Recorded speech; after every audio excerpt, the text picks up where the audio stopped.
lamaran adalah surat yang berisi permohonan untuk bekerja di suatu lembaga, perusahaan, atau perseroan terbatas atau biasanya disebut dengan PT, yang pada umumnya memiliki bagian-bagian berisi identitas diri, jasa yang dapat dilakukan, pendidikan, hingga keterangan keahlian dan pengalaman. Berikutnya ada jenis-jenis surat lamaran pekerjaan yang dibagi menjadi dua. Pertama, surat lamaran pekerjaan yang digabungkan dengan riwayat hidup. Yang kedua, surat lamaran pekerjaan yang dipisahkan dari riwayat hidup. Berikutnya ada fungsi surat lamaran pekerjaan. Fungsi dari surat lamaran pekerjaan adalah untuk pengajuan atau permohonan kerja ke perusahaan secara resmi. Melalui surat lamaran, Anda secara resmi mengajukan diri untuk mengisi posisi kosong yang diminati dalam perusahaan tersebut. Yang terakhir ada aspek dari surat lamaran pekerjaan yang dibagi menjadi dua. Yang pertama ada tesis, memuat sudut pandang penulis mengenai sebuah permasalahan yang dijadikan sebagai topik utama. Posisi tesis pada umumnya terletak di awal surat. Yang kedua ada argumentasi, yang dijadikan sebagai penguat tesis sehingga pada unsur argumentasi berisi tentang alasan yang mendukung topik utama. Pada surat lamaran pekerjaan, bagian ini berisi data-data yang disertakan dalam surat lamaran pekerjaan. Pada bagian ini, pelamar menyajikan informasi berupa CV, foto, ijazah, surat keterangan kepolisian, dan lain-lain.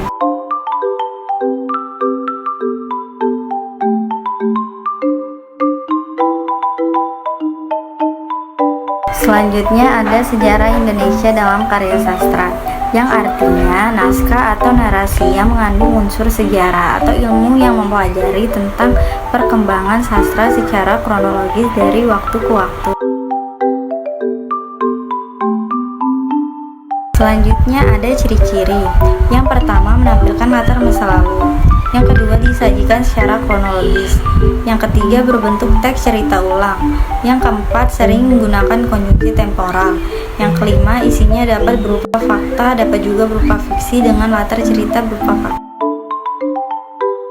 Selanjutnya ada jenis. Yang pertama teks cerita sejarah berdasarkan fakta sejarah, disusun berdasarkan fakta sejarah, tokoh dalam teks benar-benar ada, begitu juga latar dan kronologis, hanya saja dalam penulisannya disertai unsur-unsur sastra.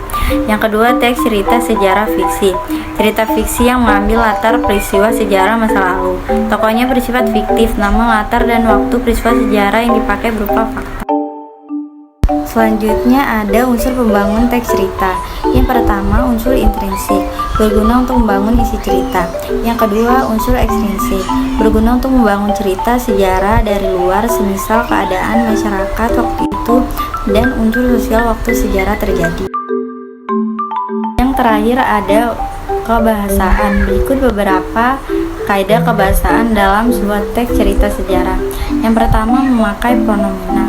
Yang kedua memakai frasa adverbial. Yang ketiga memakai verba material. Yang keempat memakai konjungsi temporal. Yang kelima menggunakan kalimat majemuk.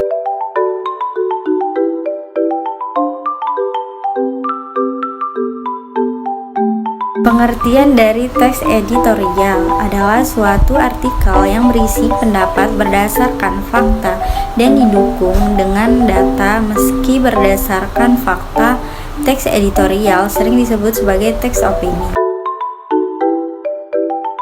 Selanjutnya ada ciri-ciri dari teks editorial. Yang pertama, topik tulisan teks editorial selalu hangat atau sedang berkembang dan dibicarakan secara luas oleh masyarakat, bersifat aktual dan faktual. Yang kedua, teks editorial bersifat sistematis dan logis.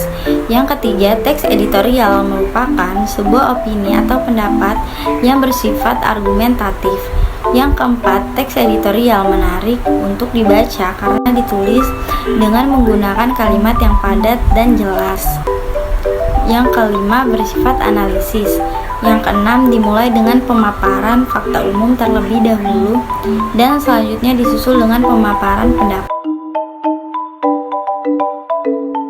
Berikut ada tujuan dari teks editorial. Yang pertama, untuk memberikan pandangan atau opini sang redaksi terhadap para pembaca atau pada isu yang tengah berkembang atau hangat dibicarakan. Yang kedua, untuk mengajak pembaca agar turut berpikir terkait isu aktual yang tengah hangat diperbincangkan atau di kehidupan sekitar. Terakhir adalah fungsi dari teks editorial. Yang pertama adalah untuk menjelaskan berita-berita dan dampaknya pada masyarakat. Yang kedua, memberi latar belakangnya berkaitan dengan kenyataan sosial dan faktor yang mempengaruhi dengan lebih menyeluruh. Yang ketiga, terkadang ada analisis kondisi yang berperan untuk masyarakat agar mempersiapkan akan kemungkinan yang akan terjadi.